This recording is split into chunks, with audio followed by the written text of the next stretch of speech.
Are you ready for it? नवा है सोनिया। तो वो टांगा रोक के मुझे सड़क पे उतार के थप्पड़ मारती थी। 7 दिन बाद मैं जाके उनकी कब्र पे जाके रोया ते तू गैर दे संग जी सजना असी कल्ले कारे जी लाई। कि अगर मामा नाराज हो जाती हैं तो आप कैसे मनाते हैं? पाँव पकड़ लेता। गलत जवाब, उन्होंने कहा ऊपर से आते हैं। You are also a great blessing for both of us. आपने शरबत पिलाया था, फिर आपको सोफिया मिली थी। हमजा लिबासी या अबरार उल हक? बॉस अगर मुझे कॉल कर रहा है तो वो मुझे कोई जोक सुनाने की कॉल तो नहीं कर रहा। अगर आप पुलिस वाले ना होते तो आप क्या होते? अब जो यूथ सीएसएस देना चाह रही है उनको आप क्या एडवाइस देंगे? कहते सर इस वक्त मैंने आपके लिए गोली नहीं खानी तो फिर कब खानी है? क्या आपने और आईजी ने तय किया हुआ है कि तू मैं को मुलाकात मैं तक न्याजी मोहब्बत करनी चाहिए? किससे किया आपने? तो इसलिए अपने आप को ये नहीं समझना चाहिए कि जी मैं कोई बहुत बड़ा फिरौन हूँ। आपसे बेहतर लोग आएंगे, आपसे बेहतर डिलीवर करेंगे। तो अगर आपका दामाद आपसे कुछ शेयर करता है और वो आपको कहता है कि ये आपने किसी को नहीं बताना, तो क्या आप वो बात अपनी बेटी को बताएंगे? तो जब जाने लगे ना तो मेरी वालदा कहती है पहले आंदा नहीं सर उठता नहीं चल उठ तो। शुरू से फिर आपका इतना लग्जरियस लाइफस्टाइल कैसा है? I like the confidence. Mister Mahboob Aslam मेरी बात सुने। I would rate 20 out of 10। अस्सलाम वालेकुम, मैं हूं Manoor Leela and I warmly welcome you all to lunch with Leela's. Some stories aren't just told they're inherited. आज मैं सिर्फ एक होस्ट नहीं हूं बल्कि एक बेटी हूं, एक ऐसे शख्स की जो कि ना सिर्फ एक ऑनरेबल ऑफिसर हैं बल्कि लाखों या शायद करोड़ों दिलों की धड़कन है। From the corridors of justice to the corners of our home, he's always led the quiet strength. आज का पॉडकास्ट मेरे लिए बहुत स्पेशल है because I am not just welcoming DIG Mahboob Aslam but my बाबा। Hello. Thank you very much. I wish you all the best. It is your first podcast and I wish you all the best in your life. Thank you. Are you ready for it? Yes. हम शुरू करते हैं आपके बचपन से। बचपन में क्योंकि आप बहुत ज़्यादा बहन भाई हैं तो आप मुझे बताएं कि आपकी अपने बहन भाइयों से कैसी एसोसिएशन थी? मैं सबसे छोटा था और सबका लाडला था और everybody took care of me और बहुत स्वीट मेमोरीज हैं बचपन की। आजकल स्कूलों में क्रिकेट खेलने के लिए मैदान नहीं है, हमारे स्कूल में बहुत बड़ा ग्राउंड था। I used to play lot of cricket. और मेरी जो बड़ी से छोटी बहन है Fartara, she was my teacher और उन्होंने बचपन में हमें पढ़ाया और सख्तियाँ भी बहुत की। वो वाइफ थी हमारे घर में जिन्होंने मुझ पर सख्तियाँ की, बाकी किसी ने कभी नहीं की। लेकिन उन्होंने मेरी बेस इतनी स्ट्रांग बना दी थी कि उसके बाद ज़िंदगी भर मुझे ट्यूशन की ज़रूरत नहीं पड़ी। अगर सब इतने स्वीट थे, हमने तो सुना है कोई बच्चा था जो टांगे पे मार खाता था। वो मैं ही था बच्चा और कोई नहीं था। वो होता ये था कि बेटा मैं अक्सर ना ड्राइंग में स्कूल में वो ओवरऑल टॉप करता था through out. I was a very good cricketer, I was very good student, through out में टॉप करता था। लेकिन मुझे एक कोई प्रॉब्लम था कि मैं ड्राइंग में हर चीज़ बना देता था तो मैं कलर करना भूल जाता था, तो जिसकी वजह से मेरे मार्क्स कट जाते थे। तो फिर वो फर्क तरह टांगा रोक, उस समय में मैं टांगे पे स्कूल जाता था, फिर बाद में बस आ गई तो वो टांगा रोक के मुझे सड़क पे उतार के थप्पड़ मारती थी। तो आपकी अपनी वालदा से कैसी एसोसिएशन थी? बहुत स्ट्रॉन्ग। आई फील कि जो वालदा वाली एसोसिएशन है मेरा ख्याल है वो बहुत ज़्यादा होती है, बहुत स्ट्रॉन्ग थी। हालांकि को वो बहुत ज़्यादा पढ़ी लिखी नहीं थी, लेकिन हम माशाल्लाह 8 बहन भाई हैं। उन्होंने सबको उस ज़माने में, I am talking about early 80s, उस ज़माने में फ़ीमेल बच्चियों का मास्टर्स करने का रवाज नहीं था। उन्होंने चारों बहनों को यूनिवर्सिटी से मास्टर्स कराया और वो तकरीबन मतलब पढ़ी लिखी नहीं थी, लेकिन उनको ये सेंस थी कि मैंने अपने बेटे और बेटियों को पढ़ाना है। And she had a very strong role. Father का भी रोल बड़ा इंपॉर्टेंट होता है, साफ ज़ाहिर है फादर का भी रोल होता है, लेकिन अनपढ़ होने के साथ ये सेंस होना कि मैंने अपनी बेटियों को एजुकेशन देनी है, अपने बच्चों को। और मैं बहुत लाडला था, मुझे याद है कि I use to get up very early in the morning. मेरा स्कूल दूर था तो मैं जल्दी उठता था, तो उस ज़माने में मेरी वालदा सुबह उठ के बादाम की सरदई बनाती थी स्पेशली मेरे लिए, और वो बहुत लाडला था और बड़ी स्ट्रॉन्ग और स्वीट मेमोरीज हैं। और मेरी एसोसिएशन इतनी स्ट्रॉन्ग थी कि जब उनकी डेथ हुई तो मैं 7 दिन रो ही नहीं सका। तो एक दिन सुबह अचानक 4 साढ़े 4 बजे बारिश हो रही थी, मैं उठा कब्रिस्तान गया तो वो बेगम साहबा जो है वो परेशान हो गई कि मियाँ साहब सुबह सुबह कहाँ गए हैं। देन उनको आइडिया था कि ये यकीनन कब्रिस्तान गया होगा, तो 7 दिन बाद मैं जाके उनकी कब्र पे जाके रोया। स्वीट। तो बहुत स्ट्रॉन्ग मेमोरीज है मेरी उनके साथ। कोई उनकी बात है ऐसी जो अभी तक आपको याद हो सबसे ज्यादा? बहुत लाड प्यार करती थी। मैं शादी से पहले थोड़ा खलंडरा होता था, तो मैं जब छुट्टी आता था तो मैं सीधा घर जाता था, वालदा के साथ घंटा डेढ़ स्पेंड करना, नॉर्मली लंच का टाइम होता था, खाना खाना, तो उसके बाद मैंने चले जाना। जब मेरी छुट्टी जिस दिन खत्म हो रही होती थी तो मैं शाम को आता था, तो मैं कहता था कि जी मैं जा रहा हूँ वापस। तो वो कहती थी कि पुत्र तू 6 दिन की छुट्टी आया सैन, तो 1-2 दिन ते घर रह लिया कर। हम तब गुलशन रवि में रहते थे। हम्म। तो मैंने कहा अम्मा असल में बात यह है कि वो दोस्त मजबूर करते हैं, तो मैं चला जाता हूँ। तो आगे से कहती है दोस्त मजबूर कर दे ने तो तू मजबूर होया होया मिल जाना उन्होंने। तो इस तरह की बेशुमार उनकी मेमोरीज हैं। उनके मुहावरे बड़े मजे के होते थे। मसलन आपको शायद इसका आइडिया नहीं होएगा कि अक्सर कहती थी बख्शी असी ਤੁਹਾਡੀ लस्सी सन कुत्या तो बचा।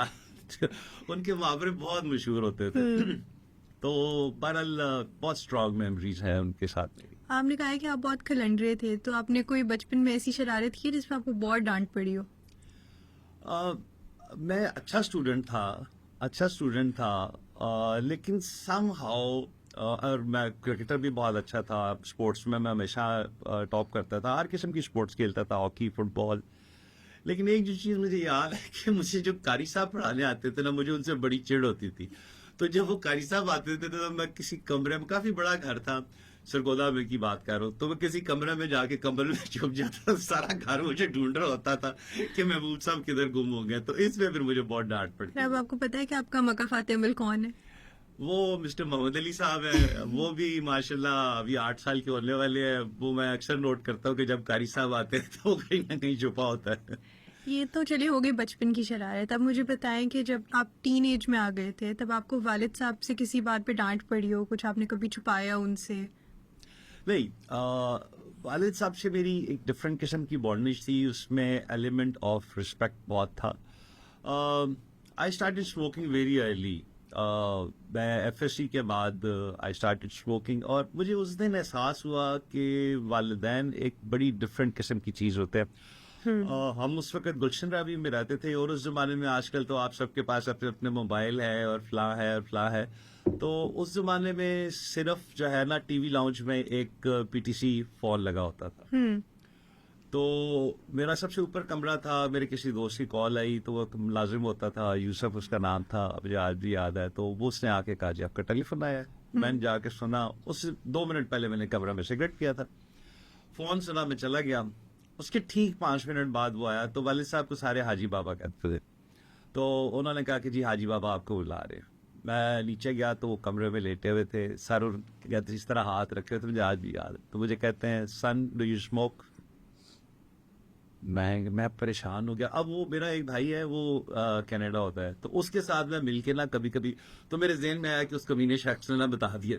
तो मैंने कहा आप पहले बताएंगे आपको किसने बताया, फिर मैं बताऊंगा। तो मेरे जहन में उसका ख्याल आया कि उसने बता दिया होगा। तो कहते हैं nobody told me, I came to know myself. तो मैंने कहा आप पहले मुझे बताया, आपको पता कैसे चला? उन्होंने कहा अभी 5 मिनट पहले तुम्हारा टेलीफोन आया था। मैं कहा जी आया था। कहता किसका था? मेरा दोस्त है एक आगा वकार, उसका फोन था। तो कहते हैं तुम्हारे फोन करने के बाद मुझे फोन करना था, तो when I picked up the receiver तो उसमें से सिगरेट की स्मेल आ रही थी। That's how I came to know that you smoke. मैंने कहा जी मैं ओकेजनली पीता हूँ। मुझे आज भी फिर उनकी बात याद है कि उन्होंने कहा था बेटा आई वुड रिकमेंड कि it's not a good thing, you should not smoke, but if you have decided to smoke you should smoke the best brand. Smart. तो उस टाइम में, उस टीन एज में आपका बेस्ट फ्रेंड कौन था? बचपन में मोहम्मद अली नेकोकारा जो है हमारे पुलिस ऑफिसर है, he was a very close friend. In teen age? जी टीन एज में? मैं बचपन की बात कर रहा हूँ। इन माई young days, तालब बेटी was a very, अभी भी माशाल्लाह he is just like a family member. रोज आता है घर पे, आपको पता ही है। तो he was my closest friend. उनकी कोई कहीं भी बात जो आपको बहुत मतलब फनी लगी हो या आपको पसंद आई हो? भट्टी साहब जो है ना बड़ा एक अजीब सा कैरेक्टर है। वो मुझे ऑन करते हैं जैसे आप अपनी किसी वाइफ को ऑन करते हैं ना, मसलन मैं बताता हूँ कोई मजे की बात। जिस दिन मेरी शादी हुई तो मैंने सोफिया को बताया कि यार इस तरह मेरी लाइफ, बल्कि मंगनी से के बाद ही हमारी 4 महीने पहले मंगनी हुई थी, पे शादी हुई थी। 7 दिसंबर मेरी मंगनी है की डेट है, ये मैं हमेशा याद रखता हूँ क्योंकि इस पर बहुत मार पड़ती है अगर मैं भूल जाऊँ। मंगनी की डेट याद रखना बहुत जरूरी, शादी की भूल जाए आप बेशक। अच्छा, तो वो मैंने सोफिया को बताया हुआ था कि इज क्लोज फ्रेंड। तो अगले दिन भट्टी साहब ने मुझे फोन किया, उनका लीला साहब मुबारक होवे, ਤੁਹਾਡੀ शादी हो गई है ते तू गैर दे संग जी सजना असी कल्ले कारे जी लाई। वो इतने पोजेस्ड है मेरे बारे में। अभी भी कोई बंदा अगर क्लेम करे कि जी महबूब से मेरा बहुत अच्छा ताल्लुक है तो वो कहता है कि सवाल ही नहीं पैदा होता है। मैं तो, और बात ये कि he prove to be a very genuine person in my life. ऐसे दोस्त बहुत कम होते हैं। फिर भट्टी साहब के मुहावरे बड़े मशहूर होते थे। मसलन मैं at that time I used to smoke, तो दांत जरा पीले होते थे। तो एक दिन हम बैठे हुए तो कहता है सोफिया भाभी, जिस बंदे दे दंद नहीं साफ होता जमीर की साफ है।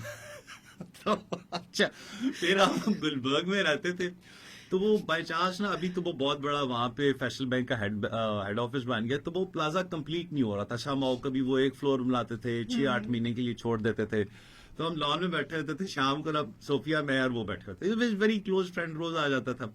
तो उसने कहा भाभी जदन तक प्लाजा नहीं बनता ना महबूब साहब ठीक नहीं हो सकते। अच्छा, एक दिन मैं उसके साथ बैठा, खाना खा रहे थे तो पानी पी रहे थे, तो कहते हैं लीला साहब मिनरल वाटर नहीं पीना चाहिए था।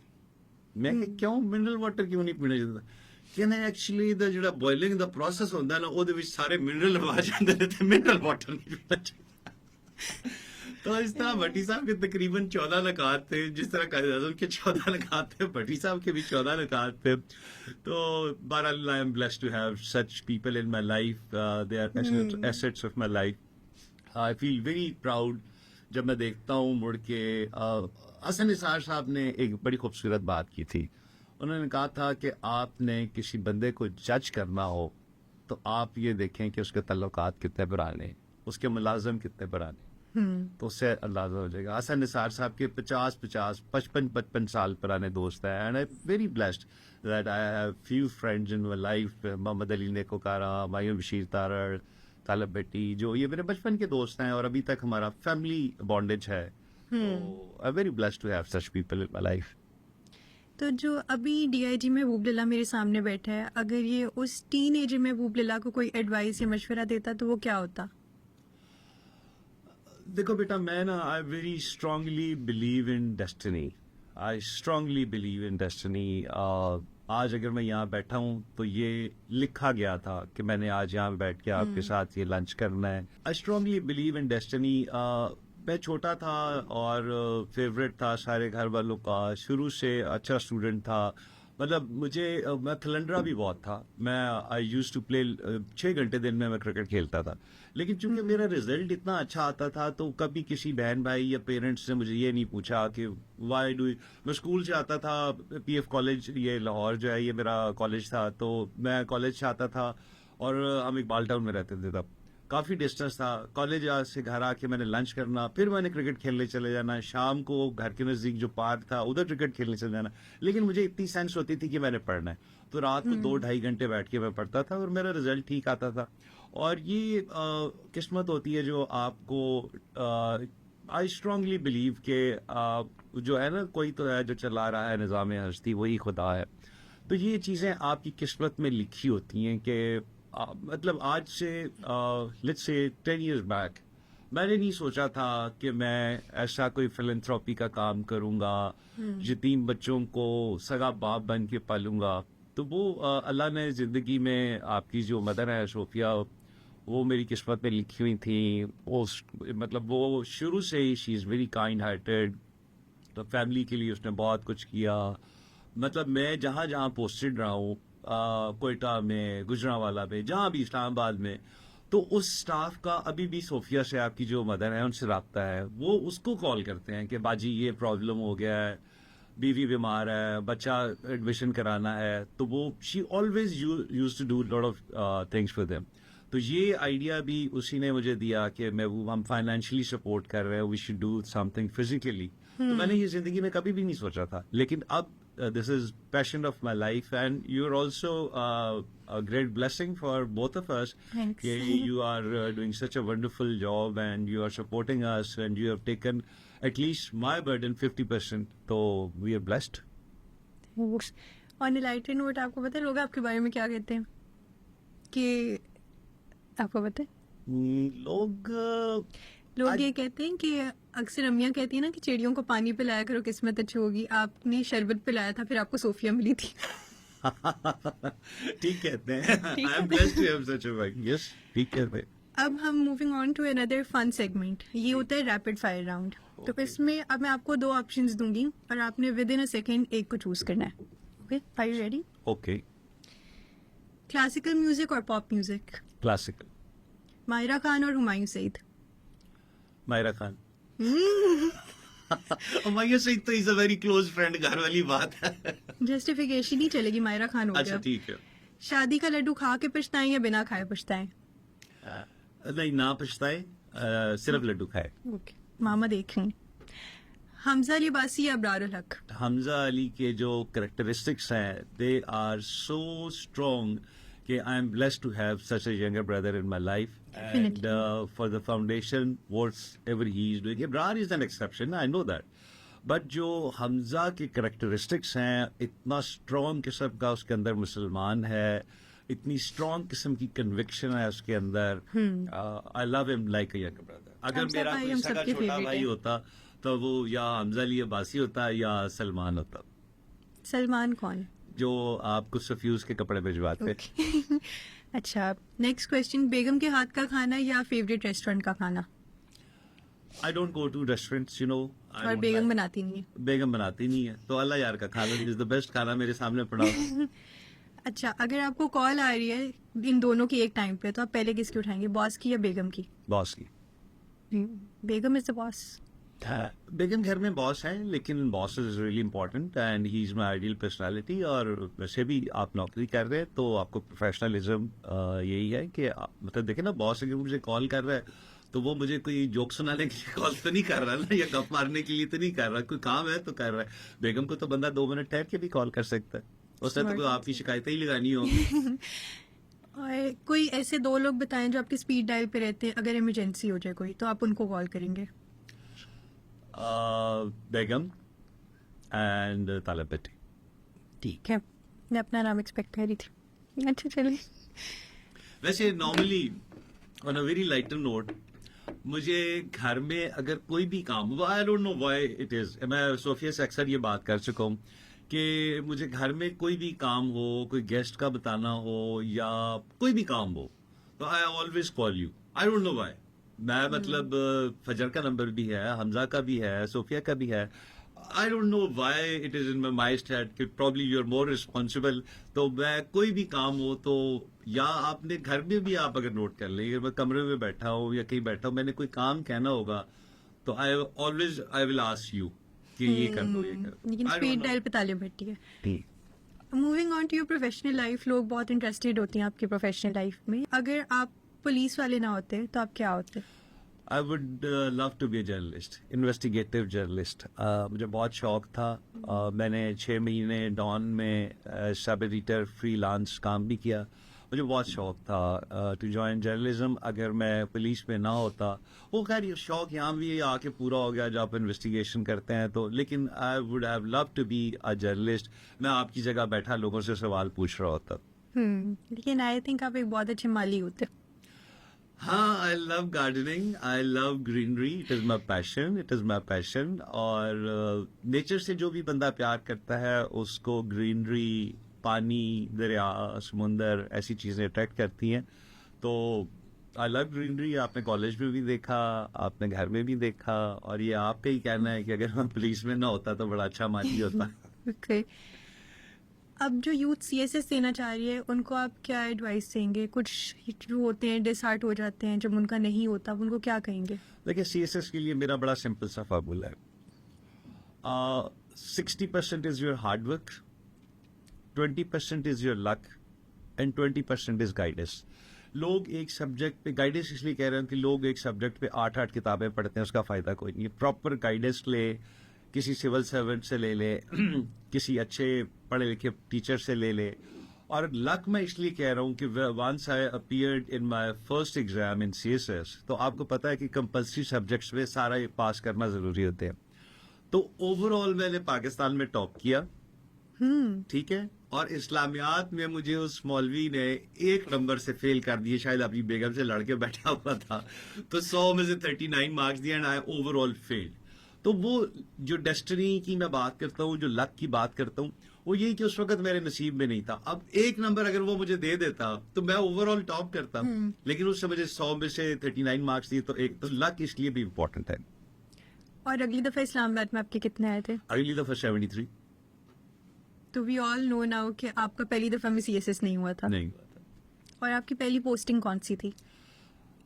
मेरी यूटीशिप सियालकोट में थी, आई रियली एंजॉयड दैट। और जो मेरी रेगुलर पोस्टिंग थी वो चिश्तिया में थी, और इतनी वो मेमोरेबल थी वो।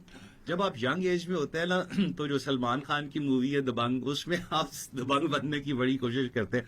तो आप खैर मेरा ख्याल है आप कभी भी चिश्तिया नहीं गए, लेकिन आप अभी भी चिश्तिया के, it's been more than 24 years, yes, 2001 की बात कर रहा हूँ। अभी भी चिश्तिया के किसी भी लोकल से जिसकी जो उस जमाने में थोड़ा मैच्योर एज में था, उसको आप पूछेंगे यहाँ पे ये एसपी महबूब लिल्ला रह के गया, तो वो कहेंगे जी बिल्कुल रह के गया। इस्लामाबाद में नेशनल पुलिस एकेडमी है, उसमें आपका टाइम कैसा गुजरा था? हमने बेटा जो ट्रेनिंग की थी ना, we were the last batch जिसने स्वान कैंप में ट्रेनिंग की थी। उसके बाद ये एकेडमी H11 पुलिस में बन गई थी, तो we were the last batch जिसने वहां पे किया। That was the most memorable time of my life. वहां पे जो दोस्तियां हुई, बाबर अल्पा साहब और इस तरह के जितने दोस्त हैं, और अल्लाह जन्नत बख्शे मेरे कोर्स कमांडर सिफत यूर, इज माई आइडियल पर्सनैलिटी। वो इतने लविंग, केयरिंग, और मतलब हमारे बैच में मैं कह सकता हूँ कि 26 के जो पुलिस ऑफिसर्स हैं, बेशक वो रिपीटर्स हैं या वो 26 गवर्नमेंट के हैं, 80-90% आर डेड ऑनेस्ट।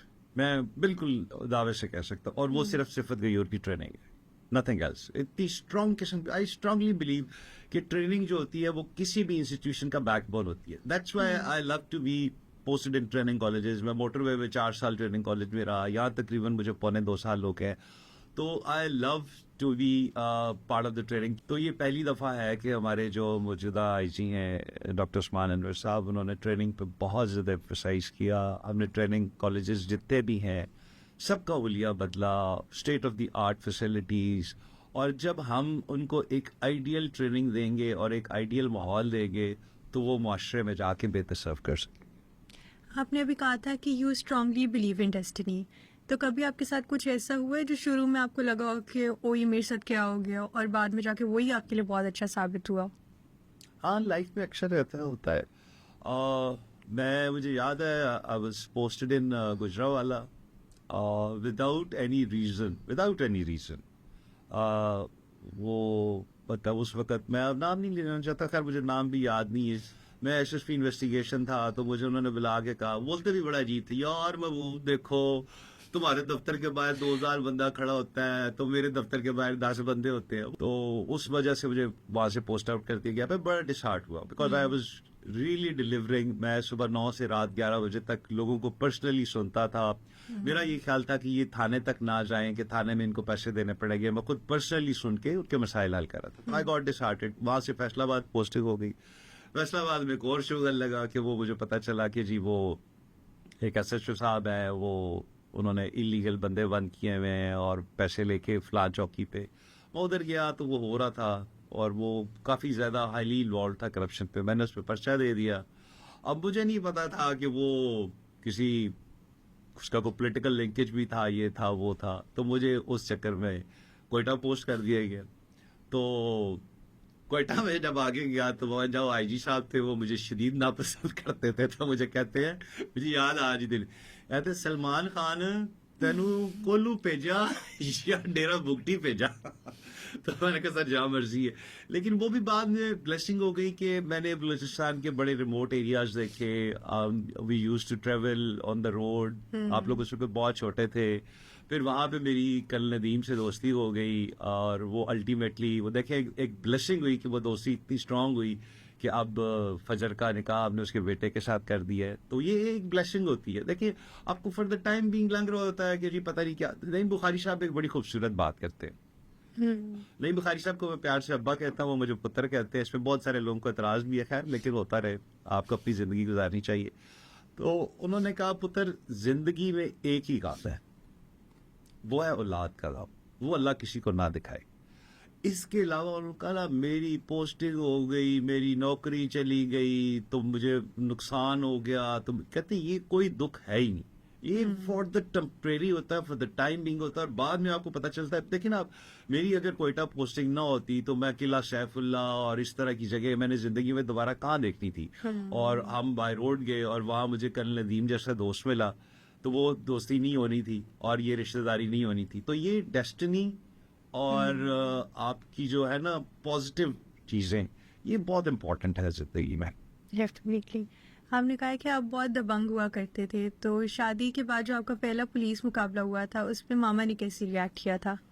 वो बड़ा बुरा हाल था. वो सुबह 3 बजे मेरे ऑपरेटर ने उठाया. वो कोई उस वक्त जमाली साहब थे प्राइम मिनिस्टर, और ज़फ़रुल्लाह जमाली साहब, और वो कोई ज़मीन का इशू था 12 करोड़ पे. तो उसने मुझे उठाया, खैर सोए हुए उठ के मैं चला गया. और we were not expecting, Islamabad में इस तरह का रवाज नहीं है.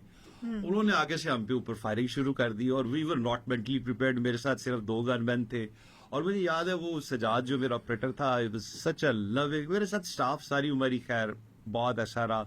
जब उन्होंने फायरिंग शुरू की, तो एक छोटी सी दीवार थी, तो हम उसके नीचे बैठ गए. तो वो मेरे आगे खड़ा हो गया. तो मैंने कहा सजाद ये क्या कर रहे हो, नीचे बैठ जाओ. कहता सर इस वक्त मैंने आपके लिए गोली नहीं खानी, तो फिर कब खानी है. तो वो सुबह को 8 बजे जाके फिर हमने नफरी और मंगाई. फिर अब वी स्टार्टेड आल्सो फायरिंग. फिर वो भाग गए. 8 बजे मसला हल हुआ. तो वापस आया तो बेगम साहबा की आंखें सूजी हुई, रो रो के बुरा हाल. तो पता नहीं क्या हो गया क्या नहीं हो गया. तो मैंने कहा पुलिस की नौकरी है, इसमें ऐसा हो जाता है सब. ग्रेट. तो आप काफ़ी लोगों के फेवरेट पुलिस ऑफिसर हैं इंक्लूडिंग मी, तो आपका फेवरेट पुलिस ऑफिसर या आप किसको आइडियलाइज करते हैं? देखिए 3-4 लोग मेरी जिंदगी में बड़े इंपॉर्टेंट है. सिफत गयूर, मेरा कोर्स कमांडर, उन जैसा पुलिस ऑफिसर मैंने नहीं देखा. नासिर खान दुरानी मेरे आईजी रहे, उन जैसा पुलिस ऑफिसर मैंने नहीं देखा. मौजूदा जो हमारे आईजी हैं डॉक्टर उस्मान अनवर, उन जैसा आईक्यू, जैसा इंटेलेक्ट, उन जैसी मेहनत, उन जैसे फोर्स के लिए प्यार जज्बा, ये मैंने आज तक नहीं देखा. देखिए पिछले 76 सालों में पुलिस के लिए इतना काम नहीं, और पब्लिक के लिए भी वेरी ऑनेस्टली, जितना इस आईजी ने कर दिया. खिदमत मराकज बना दिए, 30,000 से ज़्यादा लोगों को प्रमोशन दे दी, शौदा के घर जाके उनको अपार्टमेंट्स दिए, प्लॉट्स दिए. तो he has done wonders, he has done wonders. तो ये 3 लोग जो मुझसे सीनियर थे, और अगर मेरी एज ब्रैकेट में पूछे तो जो मेरे बचपन का दोस्त है मोहम्मद अली ने कोकारा, उस जैसा पुलिस ऑफिसर, उस जैसा human being I have yet to see. He is my ideal at my age. वो ये बाकी तो मेरे से सीनियर है. At my age you can say कि मोहम्मद अली ने कोकारा इज माय आइडियल. जो अभी वाले आईडी साहब हैं, मुझे लगता है वो और आप तो एक दूसरे के फेवरेट ही हैं, है ना? देखिए आईजी साहब जो है ना काम करने वाले बंदे को पसंद करते हैं. वो एक दिन मुझे याद है, लोग वो अक्सर मजाक में कहते हैं कि आपने और आईजी ने तय किया हुआ है कि तू मैं को मना का मैं तक न्याजी. आप एक दूसरे की तारीफें करते रहते हैं, लोग तो जेलस होते हैं. लेकिन आईजी साहब एक दफा मीटिंग में कहते हैं कि मैं खामखा नहीं कहता कि महबूब लेला महबूब लेला. वो कहते हैं कि यार ये 1.25 साल पहले जो ट्रेनिंग कॉलेज था, अभी जाएं और देखें, and he has done wonders. और आईजी साहब ने मुझे इस दफ़ा, एक हमारी international association of chief of police होती है, अमेरिका बेस्ड है, उसके लिए मुझे best instructor of the year and going beyond the call of duty का अवार्ड के लिए भी नॉमिनेट किया. And let's see what destiny is for me. आपकी ट्रेनीज भी आपको पापा कह के बुलाते हैं और आपने चूंग और एनएचएमपी इन सब का हाल ही बदल दिया, जिसके लिए आईजी साहब ने पर्सनली आपको मार्बल पे लिख के अप्रिसिएशन लेटर भी दिया है। तो कोई आपको चैलेंजेस फेस करने पड़े उस सब में? देखिए, आप अकेले कुछ नहीं कर सकते। You have to build a team. आप अकेले नहीं कर सकते, आपको एक टीम बनानी पड़ती है और उसमें आपको साफ ज़ाहिर है थोड़ा सा टाइम लगता है लोगों को सिलेक्ट करने में। आप अकेले नहीं कर सकते, you have to build a team. और उसमें से फिर जो कुछ एलिमेंट्स होते हैं जो वहाँ पे दीमक की तरह अटके हुए होते हैं, तो उनको आपको इरिटेंट्स को रिमूव करना होता है। तो वो फिर मैंने वहाँ जाके महीने में ऑब्जर्व किया। दोनों जगहों पे मैंने ये किया कि पहले मैंने ऑब्जर्व किया कि क्या चीज़ें हैं जो यहाँ पे इसको बेहतर नहीं होने दे रही। फिर आहिस्ता आहिस्ता एक टीम बनाई और फिर एक साइड से शुरू हुए और ultimately end of the day मैंने अपना ऑफिस रेनोवेट किया। और वो ऑफिस भी मैंने रेनोवेट इसलिए किया कि एक दिन आईजी साहब आए मेरे पास ऑफिस, तब मेरा ऑफिस रेनोवेट नहीं हुआ था। अभी तो माशाल्लाह बहुत खूबसूरत हो गया। तो वॉशरूम से होके आए तो कहते हैं, लीला यार तू सारे कॉलेज का हलिया बदल देता है, ए तेरे वॉशरूम जाइए ना तो लगता है इतने को मंडी बहुत दिन अफसर रह गए। तो फिर then I took it very serious. तो फिर मैंने अपना ऑफिस भी रेनोवेट कर दिया। अभी माशाल्लाह इट्स वर्थ विजिटिंग। तो यू नो कि एवरीबडी लव्स यू, तो आपके पास कोई एक ऐसा सबऑर्डिनेट या कोई ऐसा बंदा है जिसने कोई आपको बात की और वो आपको याद रह गई हो? देखिए, बेशुमार लोग होते हैं, बेशुमार, एक नहीं। स्टार्टिंग फ्रॉम माई कैरियर, बड़ा वो मुझे मजे का एक किस्सा याद आ गया। मैं एएसपी, इसके बाद इसका जवाब देता हूँ आपको। मैं एएसपी चिश्तिया था, तो बावल नगर जो है वहाँ पे डीपीओ साहब बैठते थे। तो सुबह मीटिंग थी, तो मैंने जो मेरी रेजिडेंस के साथ ही थाना सिटी था, तो मैंने मुहर्रर को फ़ोन किया रात को। मैंने कहा कि सुबह 9 बजे मीटिंग है, मैंने 8 बजे निकलना है, तो मैं सुबह फाइल ले जाऊंगा, तो फाइल तैयार करके मैं अपने पास रख लेना, मैं तब से ले लूँगा। मैं सुबह 8 बजे गया, मैंने उससे फाइल ली। अब कोई 15 मिनट में ट्रैवल कर चुका था, कोई 45 मिनट्स लगते थे चिश्तियाँ से बावल नगर। तो मैं 15 तो मैंने कहा मैं ज़रा फाइल पढ़ लूँ, मीटिंग है। मैंने फाइल खोली तो वो फाइल किसी और, कोई और चीज़ थी, बिल्कुल इररेलेवेंट, कोई और से मुझे पकड़ा दी। मैं वापस गया, मैं गुस्से में, मैंने कहा उल्लू का कान, ये वो, तुम्हें शर्म नहीं आती, लेट हो गया हूँ, फाइल दो, ये वो। अब वो फाइल ढूंढ रहे, साथ साथ टेलीफोन बज रहा है। तो मैंने कहा इसको फोन को तो उठाओ, हो सकता है कोई इमरजेंसी हो। तो उसने फोन उठाया, कहता है जी मैं तुम दस रहा वो नहीं है, नहीं है। फिर कहता है मैं जी तुम दस रहा वो थाने च नहीं है, बाहर गया है। फिर उसने कुछ और सवाल पूछा, कहता जी ओदी बीवी उदल गई है, यानी दौड़ गई है, उन्होंने लबड़ गया, फोन बंद कर दिया। तो मैंने कहा कौन था? कहता सर भरास ही मेरा ही पूछन डे सी। तो वो सबऑर्डिनेट्स तो बहुत सारे ऐसे जिंदगी में आते हैं। मिस्टर ड्राइवर है, is just like a family member, you know, she is Batti. Batti मेरी जिंदगी में बड़े इंपॉर्टेंट है वैसे। कम हो। तो 2019 में जब हम ये जिस घर में आप लोग अभी रह रहे हैं कैबलेज ग्राउंड में, हम घर बना रहे थे, तो we were running short of somebody. तो मेरा एक दोस्त है, वो भी बट्टी है, बख्श माल बट्टी। बट्टी वाली जिंदगी में बड़े इंपॉर्टेंट है। एक लंदन में भी बट्टी होता है, उसका नाम ही लंदन बट्टी है। तो मैंने बख्श को फोन किया, तो मैंने, अब गाड़ी में होता ये कि मैं और शीज अकेले होते हैं, पीछे स्कॉट चल रही होती है। तो मैंने उसे फोन किया, मैंने कहा बख्श यार कोई पैसे चाहिए थोड़े से, मैं घर की वो कंस्ट्रक्शन रोकी है। तो उसका कितने पैसे? मैंने कहा यार करोड़ रुपया भिजवा दे, और डोंट एक्सपेक्ट कि मैं 2-3 महीने बाद भिजवा दूंगा, जब होंगे दे दूंगा। फोन बंद हो गया। अब यशीर साहब ने मुझे पीछे मुड़ के देखा, कहता सर किसको फोन किया? इनका बाप को फोन किया, क्यों? कहता सर पैसे क्यों मांगे आपने उससे? कहता पैसे चाहिए। कहता सर उसे फोन करें, पैसे नहीं चाहिए। मैंने कहा क्यों?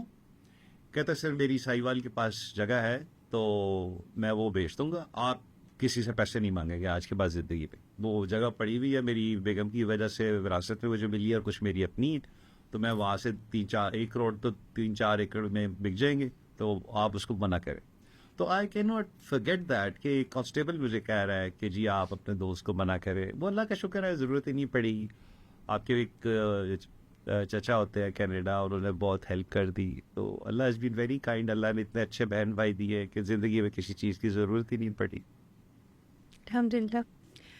Moving on to the next segment.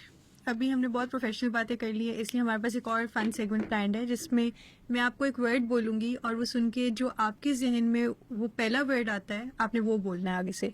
ठीक है, मैं एक वर्ड बोलूंगी और वो सुन के जो आपके जेहन में पहला एक वर्ड सिंपल वर्ड, ये सिंपल वर्ड। Okay okay. फॉरन जवाब देना। शादी। Sofia. Really. Karachi. Doctor Junaid. बचपन। क्रिकेट। हुस्न। सोफिया। औलाद। मानूर। बस का नहीं लगाना। मोहब्बत। करनी चाहिए। किससे किया आपने? सोफिया से। फिर ठीक है। मौला जट। आपके लिए नवा है सोने। एक और भी हो सकता है, वो आपके लिए दुआ भी है कि मौले नू मौला ना मारे तो मौला नहीं मारता। डीप। शायर। शायर। इमदाद आकाश। इसी खुशी में एक शायरी सुना दें। शायरी देखिए, I love to hear good poetry. मेरी बैचमेट हैं सगी बहना जैसी है शायमा आफ्ताब, वो बहुत अच्छी शायर हैं, लेकिन मेरी रीडिंग हैबिट्स अनफॉर्चुनेटली, हालांकि बुखारी साहब ने बहुत इंसिस्ट किया, उन्होंने 2-4 किताबें भी गिफ्ट की, लेकिन अनफॉर्चुनेटली मेरी जो रीडिंग हैबिट है वो नहीं डेवलप हो सकी। और अच्छी शायरी मैं सुन लेता हूँ, अच्छा म्यूज़िक मैं बहुत शौक से सुन लेता हूँ, लेकिन आपने अक्सर गौर किया होगा, मैं वो एक अमिताभ पे पिक्चराइज हुआ गाना है, वो शायरी तो नहीं है, मैं पल दो पल का शायर हूँ, पल दो पल मेरी कहानी है, कल और आएंगे मुझसे बेहतर कहने वाले, मुझसे बेहतर लिखने वाले। ये असल में ना, इसको मैं इसलिए पसंद करता हूँ, ये आपको रियलिटी चेक देता है कि आप ये समझते हैं। हमारे माशरे में प्रॉब्लम पता क्या है कि हमारे अंदर, हर शख्स के अंदर एक फिरौन घुसा हुआ है। हम ये समझते हैं कि जी हमने, अब लेट्स से अगर मैंने और सोफिया ने मिलके इस वक्त 250 बच्चों को पाल रहे, हमने क्या एहसान किया? कोई एहसान नहीं किया। अल्लाह ने हमें इस्तिताअत दी थी, अल्लाह ने इस काम के लिए हमें चुना था, माशरे ने हमें रिस्पेक्ट दी, अल्लाह ताला ने हमें रिस्पेक्ट दी, हम उसका थोड़ा सा पे बैक कर रहे हैं। तो आप अगर ये समझना शुरू हो जाए ना कि I am a complete person, कल आपकी जगह इससे बेहतर इंसान बैठा होएगा, तो आपको हर वक्त अपने अंदर बेहतरी लाने की कोशिश करनी चाहिए, और ये नहीं समझना चाहिए कि आप मुकम्मल इंसान हैं। आप रोज एक नई चीज सीखते हैं, रोज आप एक नई चीज सीखते हैं। Learning process is till your death. आप मरने वाले दिन भी शायद कुछ चीज आप सीखते होंगे। तो इसलिए अपने आप को ये नहीं समझना चाहिए कि जी मैं कोई बहुत बड़ा फिरौन हूं। आपसे बेहतर लोग आएंगे, आपसे बेहतर डिलीवर करेंगे। आपको अपने हिस्से का रोल प्ले करना है, आपको अपने हिस्से का रोल प्ले करना है, एंड दैट्स इट। तो सिंस यू पब्लिक फिगर, तो लोग बहुत ज़्यादा आपकी पर्सनल लाइफ के बारे में जानना चाहते हैं, तो अब मैं आपसे थोड़े पर्सनल लाइफ रिलेटेड क्वेश्चंस पूछूंगी। पहले 3 सेकंड में अपनी एनिवर्सरी की डेट बताएं। 11 अप्रैल ईयर 2003। अब बच गए। आपकी अरेंज मैरिज थी या love marriage? Purely arrange marriage turn into a love marriage. लेकिन आप दोनों को देख के लव मैरिज रखते हैं, तो आज आप सच बता दें। देखिए, वेरी ऑनेस्टली, जिस दिन हमारी मंगनी हुई, आई नेवर सॉ सोफिया। हमारे ज़माने में तो रवाज ही नहीं था। मुझे उन्होंने बताया तुम्हारा एक जगह रिश्ता कर दिया। मैं कहा अच्छा जी, वो भारत में। तो वो अगले दिन हमारी मंगनी थी, तो आपके जो कजन्स हैं, जो मेरे भांजे भाजी और भतीजे हैं, तो वो घर वालों ने सोफिया की एक तस्वीर मंगा ली। तो उस जमाने में मेरी तनख्वाह होती बड़ी थोड़ी सी थी, तो मुझे कहता है जी कि 25,000 रुपये दे तो आपको तस्वीर दिखाते। मैं साम के रखो अपने कल माफी वेख लागा। तो हमने मंगनी वाले दिन पहले दूसरे दिन एक दूसरे को देखा, और वो होता है ना कि love at first sight. I still remember that feeling जब हॉल में एंटर हुआ। बल्कि बड़े मजे की बात है, वो जिस दिन हम मंगनी के लिए जा रहे थे, तो मेरी घर में लड़ाई हो गई। मैं कह रहा था कि मेरी गाड़ी बदले ना, तो बड़े भाई साहब, उनका बड़ा इन्फ्लुएंस है हमारी लाइफ में। ही रिटायर्ड एज मेंबर FBR। तो उन्होंने कहा कि नहीं अभी इसको अभी तो लेके दिया है, तो थोड़े अरसे बाद बदल लेंगे। तो मैं नाराज हो गया, मैंने कहा मैंने मंगनी पे नहीं जाना। तो वो मेरी वालदा आई ऊपर कमरे में, तो कहती है अच्छा चल, मैं तन कह रही है ना मंगनी ते चल, मैं तन गड्डी बदल दियागी, तू चल चल चल चल। हम चले गए। खैर वालदा को कौन ना कर सकता है, तो गुस्सा भी मेरा झूठा मूठा ही था, ड्रामे कर रहा था। तो वो ना मैं और सोफिया, हम ना कोई 15-20 मिनट बाद हम इतने कंफर्टेबल हो गए कि हमें लग रहा था कि हम बचपन से एक दूसरे को डांटते। तो जब जाने लगे ना, तो मेरी वालदा कहती है पहले आंदा नहीं सर, उठता नहीं, चल उठ। तो वो we never saw each other before our engagement. It was purely आपने बताया कि आपकी पे बहुत थोड़ी थी, तो अक्सर लोग ये जानना चाहते हैं कि शुरू से फिर आपका इतना लग्जरियस लाइफस्टाइल कैसा है? देखिए मैं अपने बारे में कहता हूँ कि I am a blessed person, I am really a blessed person. एक तो ये कि मैं घर में सबसे छोटा था, सारे बहन भाई मुझसे बड़े थे, फादर थे, तो everybody used to look after me. और मुझे याद है कि उस ज़माने में आई स्टिल रिमेंबर कि आरसी कोला होती थी एक, तो वो 1 रुपए की आती थी, ठीक है। तो ये जो मेरी बहन जिनका मैं जिक्र कर रहा हूँ फरहत आरा, ये मेरा कैंटीन का बिल भी देती थी। तो अब उस जमाने में जब आरसी कोला 1 रुपए की होती थी, तो आई रिमेम्बर कि मेरा कैंटीन का बिल तकरीबन 250 रुपए होता था।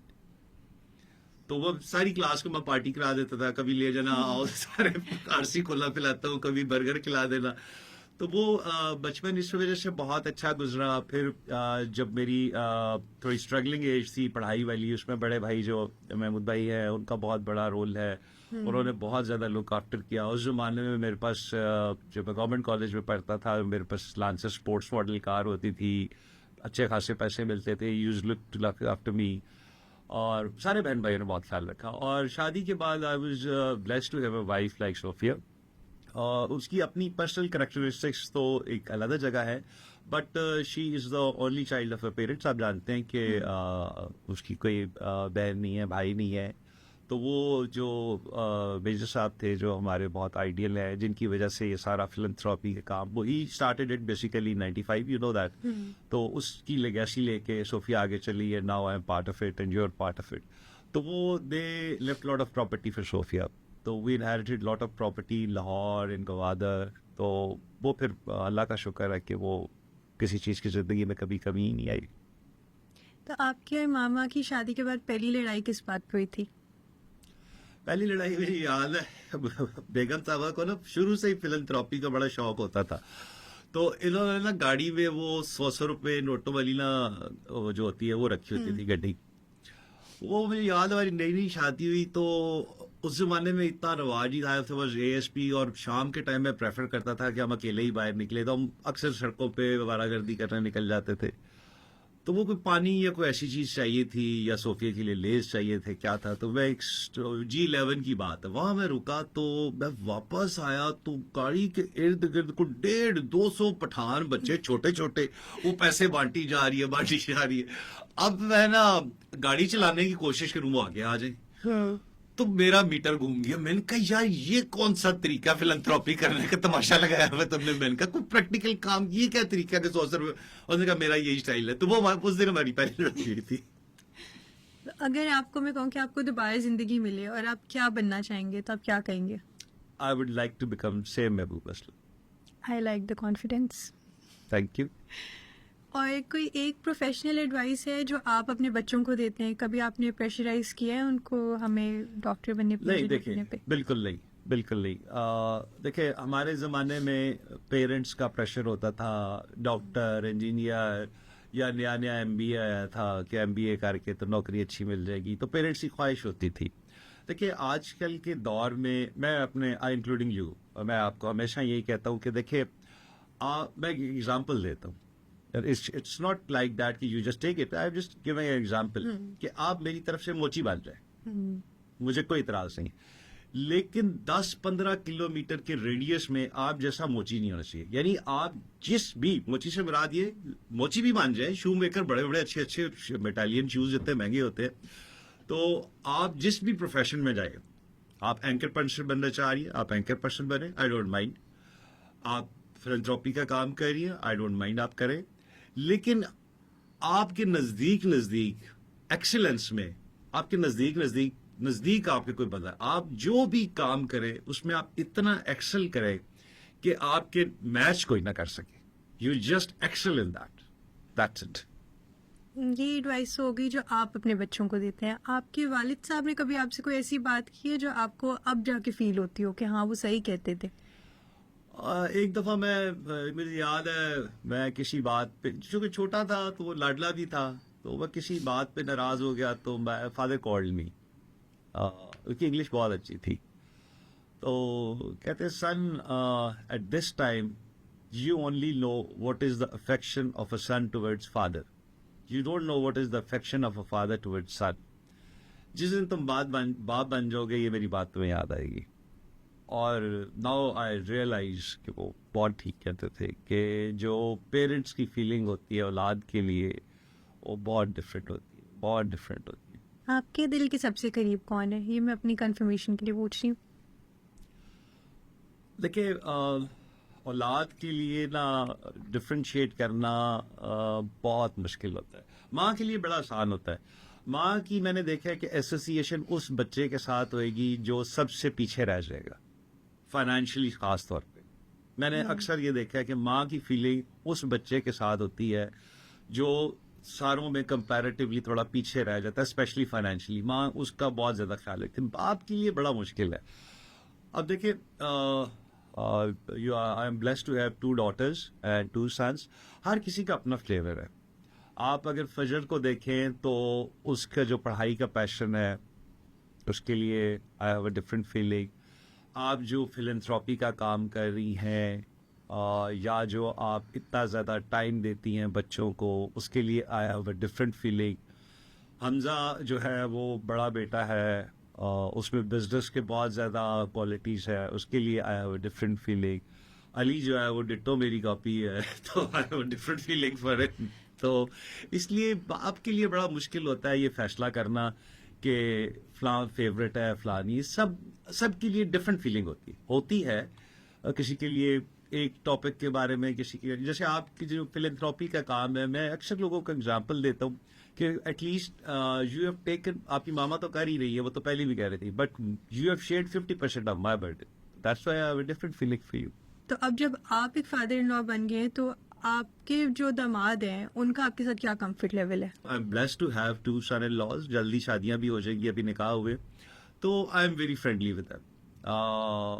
मेरा उनके साथ बहुत मतलब जोक्स भी शेयर कर लेते हैं. कोई इस तरह की, मतलब वी आर वेरी फ्रेंडली. वो इस तरह का नहीं है कि they treat me as father in law. वो मुझे भाई ही समझते हैं. तो वो ये है कि I am very friendly with them. और माशाल्लाह दोनों ही एक्सेप्शन है अपनी अपनी जगह पे. I am very blessed to have such son in laws. बड़ी मुश्किल से बेटियों, बाप की स्पेशली बेटा, बाप की फीलिंग जो है ना बेटियों के लिए बहुत डिफरेंट होती है. और स्पेशली जब रिश्ते करने होते हैं ना, तो आपको बहुत प्रॉब्लम्स आते हैं. और हम मियाँ बीवी तो इतने ब्लेस्ड है. मतलब वेरी ऑनेस्टली कुछ रिश्ते ऐसे आना शुरू हो गए थे जो हमसे बहुत ज्यादा अमीर थे, और जब चेक कराया तो वो लड़के में कोई प्रॉब्लम था या कुछ और फैमिली इश्यूज थे, तो हम परेशान थे कि हम इनको ना कैसे करें. लेकिन घर बैठे बिठाए फजर का रिश्ता भी वो ऐसे हुआ दिनों में, और आपका भी ऐसे हुआ कि हमें, कैन यू बिलीव कि आप दोनों के रिश्ते करने से पहले अब मैंने अपने दोनों दामादों को देखा नहीं हुआ था, मैंने उनके घर नहीं देखे हुए थे, सिर्फ उनके पेरेंट्स को जानता था. और हमने बगैर घर देखे, बगैर लड़कों को देखे हमने हाँ कर दी थी. तो इससे बड़ी ब्लेसिंग क्या हो सकती है? तो अगर आपका दामाद आपसे कुछ शेयर करता है और वो आपको कहता है कि ये आपने किसी को नहीं बताना, तो क्या आप वो बात अपनी बेटी को बताएंगे? बिल्कुल नहीं बताऊंगा, बिल्कुल नहीं बताऊंगा. आपको फिर मैं बताऊंगी. वो आपकी मर्जी है, लेकिन मेरा उसके साथ एक पर्सनल रिलेशनशिप है. He is not only my son in law, he is son. मैंने उन दोनों का नाम डॉक्टर अहमद सन और हमजा सन के नाम से रिपीट किया हुआ है. तो अहमद और हमजा भी अब आपको कुछ भी बता सकते हैं. हाँ, आपकी इंटेलेक्चुअल इंस्पिरेशन कौन है? बेशुमार लोग हैं. हसन निसार है, सुहेल वड़ाइच है, काफ़ी सारे लोग हैं इस तरह के. मैं एक का नाम लेकिन अगर आप सिंगल 1% पर्सनैलिटी पूछे तो जितना नईम बुखारी साहब ने मुझे इंटेलेक्चुअली इम्प्रेस किया, आप दुनिया के किसी टॉपिक पे, from blood pressure to the beginning of human being to the history of Indo Pak, history of the world, किसी भी टॉपिक पे आप उस बंदे से बात कर लें, वो आपको इतना विद लॉजिक जवाब देंगे कि मैंने इंटेलेक्चुअली इतना किसी बंदे से मैं इंस्पायर नहीं हुआ जितना नईम बुखारी से हुआ. और उनकी जो पर्सनैलिटी की बात यह है कि इतना इंटेलेक्ट, इतना विजडम और इतना ह्यूमर एक जगह पे इकट्ठे मैंने जिंदगी में किसी में नहीं देखा. He has got lot of humour, lot of common sense, lot of intellect, और he's really a very inspiring personality. Moving on to our last segment, हमारा लास्ट सेगमेंट है कि हमने आपकी चहीती बेगम से पहले जवाब ले लिए और अब हम वो आपसे जवाब लेंगे कि आपके कितने सेम जवाब हैं. अगर वो सही ना हुआ तो वो मुझे घर से निकाल देगी. अच्छा. तो हमारा पहला सवाल है कि मामा की वो फेवरेट पोस्टिंग कौन सी है आपकी? मामा को कौन सी सबसे पसंद थी? I think Islamabad. इस्लामाबाद. मामा का फेवरेट एक्टर कौन है? Male, male. Indian, Pakistani, both. Any. वो मनोज हमारा सलमान खान. गलत जवाब. उन्होंने कहा मेरा भाई हमजा अली अब्बासी. हंस गए आप. अच्छा. मामा ने पूछा था कि अगर मामा नाराज हो जाती हैं तो आप कैसे मनाते हैं? पाँव पकड़ लेता. गलत जवाब. उन्होंने कहा ऊपर से आते हैं. मामा ने आपका निकनेम क्या रखा हुआ है? ये तो बहुत पर्सनल बात है यार. नहीं, हेलो. क्या रखा हुआ है? ओ, जब बहुत लाड आते हैं तो मुझे मानू कहती है. और जब गुस्सा आता है तब क्या कहती है? मिस्टर महबूब असलम, मेरी बात सुने. और अगर आप पे मूवी बनेगी तो उसका क्या नाम होगा? मैं मानू नहीं हूँ. सही जवाब. So that was it for today's podcast. बाबा मेरे पॉडकास्ट को रेट करें आउट ऑफ 10. देखिए, चूंकि आप बेटी भी हैं और सगी बेटी हैं, तो आई would rate 20 out of 10. Thank you so much. So that was it for today's podcast. I hope you all enjoyed it. I'll see you guys in the next episode with a new guest. Mics on, masks off.